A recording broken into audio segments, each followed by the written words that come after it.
ಬೇಲೂರು ಪಟ್ಟಣದ ಶ್ರೀ ಚನ್ನಕೇಶವ ಸ್ವಾಮಿ ದೇಗುಲದ ಮುಂಭಾಗದಲ್ಲಿ ಶಾಸಕ ಎಚ್ಕೆ ಸುರೇಶ್ ಅವರು ಇಂದು ಆನೆ ಕಾರ್ಯಾಚರಣೆ ಪಡೆ ಸಿಬ್ಬಂದಿಗಳಿಗೆ ಸಮವಸ್ತ್ರ ವಿತರಿಸಿದರು. ನಂತರದಲ್ಲಿ ಮಾತನಾಡಿದ ಶಾಸಕ ಎಚ್ಕೆ ಸುರೇಶ್, ಈಗಾಗಲೇ ಆನೆಗಳ ಹಾವಳಿ ಮಲೆನಾಡು, ಅರೆಮಲೆನಾಡು ಹಾಗೂ ಬಯಲು ಸೀಮೆಗಳ ಭಾಗಗಳಲ್ಲಿ ಹೆಚ್ಚಾಗಿದ್ದು, ಇಲ್ಲಿಯವರೆಗೂ ಸುಮಾರು ಜನರನ್ನ ಬಲಿ ತೆಗೆದುಕೊಂಡಿದ್ದು, ಕಾಫಿ, ಬಾಳೆ, ತೆಂಗು, ಜೋಳ ಇತ್ಯಾದಿ ಬೆಳೆಗಳನ್ನು ಸಂಪೂರ್ಣ ನಾಶ ಮಾಡಿ ರೈತರಿಗೆ ಸಾಕಷ್ಟು ನಷ್ಟವಾಗಿದೆ.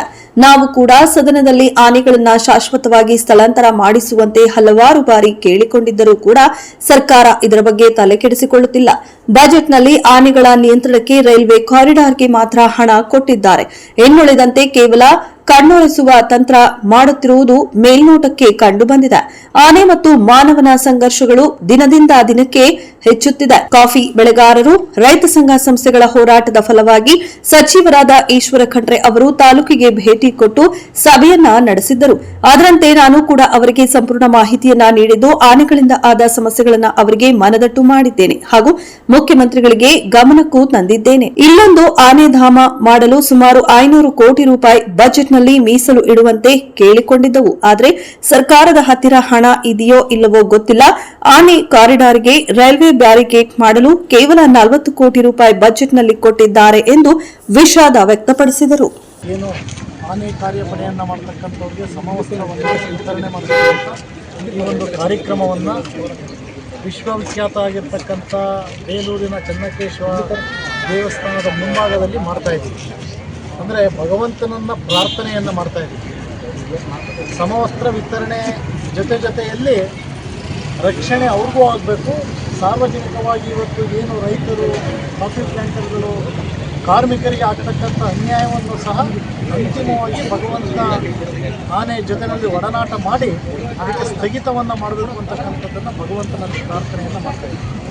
ಬಹುಶಃ ಯೂನಿಫಾರ್ಮ್ನ ಬೇರೆ ಕಡೆ ವಿತರಣೆ ಮಾಡೋಣ ಅಂದರು, ಆದರೆ ಬೇಡ, ಚನ್ನಕೇಶ್ವರ ಸ್ವಾಮಿ ದೇವಸ್ಥಾನದ ಹತ್ರನೇ ವಿತರಣೆ ಮಾಡೋಣ ಅಂತಕ್ಕಂಥದ್ದನ್ನು ನಾನು ನಿನ್ನೆ ತಿಳಿಸ್ತೀನಿ. ಯಾಕೆಂದರೆ ಭಗವಂತನ ಅನುಗ್ರಹ ಇಲ್ಲ, ಆಶೀರ್ವಾದ ಇಲ್ಲ ಅಂದರೆ ಏನೂ ಆಗಲ್ಲ.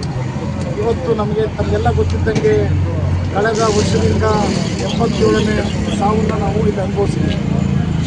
ಅದ್ರ ಜೊತೆಯಲ್ಲಿ ಈಗ ಕಳೆದ ಒಂದು ತಿಂಗಳಿಂದ ಅನೇಕ ಸಾವುಗಳು ಅದು ಬೇಲೂರು ತಾಲೂಕಲ್ಲಿ ಆಗಿರ್ತಕ್ಕಂಥ ನಮಗೆಲ್ಲ ಗೊತ್ತಿದೆ.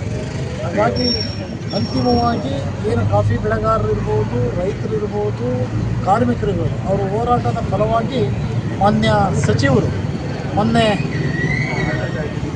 ಒಂದು ಇದಕ್ಕೆ ನಮ್ಮ ಬೇಲೂರಿಗೆ ಬಂದು ಸಭೆಯನ್ನು ಮಾಡಿರ್ತಕ್ಕಂಥದ್ದು ಕಳೆದ ಸೋಮವಾರ ತಮಗೆಲ್ಲರೂ ಗೊತ್ತಿರ್ತಕ್ಕಂಥ ವಿಚಾರ.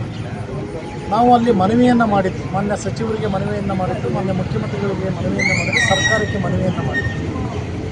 ಏನಿವತ್ತು ಆನೆ ಸ್ಥಳಾಂತರದನ್ನು ಶಾಶ್ವತ ಪರಿಹಾರವನ್ನು ಹುಡುಕಬೇಕು ಅನ್ನೋ ದೂರದೃಷ್ಟಿಯನ್ನು ಇಟ್ಕೊಂಡು ಆನೆ ಧಾಮವನ್ನು ಮಾಡಬೇಕು ಅಂತದಕ್ಕೆ ಅದಕ್ಕೆ ಸಕಲವಾದಂಥ ಜಾಗವನ್ನು ಮಾರ್ಕ್ ಮಾಡಬೇಕು. ಅದರ ಜೊತೆಯಲ್ಲಿ ಅದಕ್ಕೆ 1,000 ಕೋಟಿ ಹಣವನ್ನು ಕೊಡಬೇಕು ಅಂತಕ್ಕಂಥದ್ದನ್ನು ನಾನು ಹೇಳಿದ್ದೀನಿ. ಅದ್ರ ಜೊತೆಯಲ್ಲಿ ಇವತ್ತು ಆನೆ ಕಾರಿಡಾರ್ ಮಾಡೋದಕ್ಕೆ 500 ಕೋಟಿ ಹಣವನ್ನು ಕೊಡಬೇಕು ಅಂತಕ್ಕಂಥದ್ದನ್ನು ಕೇಳಿದ್ದೀವಿ. ಆದರೆ ಬಹುಶಃ ನಮ್ಮ ದುರಾದೃಷ್ಟ, ಸರ್ಕಾರದಲ್ಲಿ ದುಡ್ಡಿದೆಯಲ್ಲೋ ಗೊತ್ತಿಲ್ಲ, ಇವತ್ತು ಕೇವಲ ಆನೆ ಕಾರಿಡಾರ್ ಮಾಡಲಿಕ್ಕೆ, ರೈಲ್ವೆ ಬ್ಯಾರಿಕೇಡ್ ಮಾಡಲಿಕ್ಕೆ 60 ಕೋಟಿಯನ್ನು ಇವತ್ತು ಅನುದಾನವನ್ನು ಇಟ್ಟಿರ್ತಕ್ಕಂಥ ಮೊನ್ನೆ ಆದಂಥ ಬಡ್ಜೆಟಲ್ಲಿ. ಬಹುಶಃ ಇದ್ರ ಬಗ್ಗೆ ಬಡ್ಜೆಟ್ಟಿನ ಬಗ್ಗೆ ಅವಕಾಶ ಸಿಕ್ಕಿದಾಗ ನಾನು ಸರ್ಕಾರ ಗಮನವನ್ನು ಸೆಳೀತಕ್ಕಂಥ ಕೆಲಸ ಮಾಡ್ತೀನಿ.